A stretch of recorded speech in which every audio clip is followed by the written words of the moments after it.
Depuis 2014, les habitants d'Albi se retrouvent autour d'un projet commun.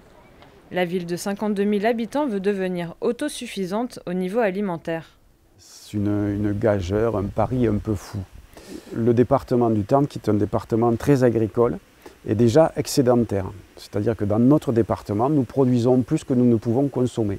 Sauf qu'aujourd'hui, cette production, elle est tournée vers l'extérieur et pas vers l'intérieur. Moi, mon seul défi, c'est de dire peut-être que si on se retourne vers l'intérieur, on va tous y trouver du sens. Alors quelque part, on ne va pas solutionner la crise agricole mondiale au niveau d'Albi, mais on va essayer d'amener des bouts de réponse à cette problématique. La mairie a décidé de racheter 9 hectares de terres cultivables et jusque-là inexploitées pour les mettre à disposition d'agriculteurs volontaires. Mais je trouve que c'est une bonne démarche ce que fait Albi, parce que déjà c'est de consommer local, c'est le plus logique, au lieu d'aller chercher des légumes qui font le tour du monde par avion ou par bateau et hors saison.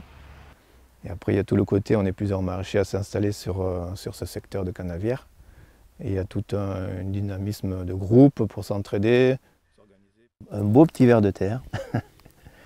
Un ver de terre qui décompose tout ça, quoi. Ouais, parce que c'est eux en fait les plus importants. C'est les vers de terre qui jouent le rôle principal là-dedans dans le travail du sol. Les conditions, la production doit être issue de la permaculture et de l'agriculture biologique et proposée en vente directe aux Albigeois. L'association Les Incroyables Jardiniers est également l'un des acteurs du projet. Comme tous les jeudis, ils se retrouvent sur l'un des 21 jardins partagés de la ville. Aujourd'hui, ils se sont donné rendez-vous à l'université d'Albi. Là, ce soir, on va nettoyer le coin aromatique au niveau du cuisinier, parce que là, les élèves ont de la chance.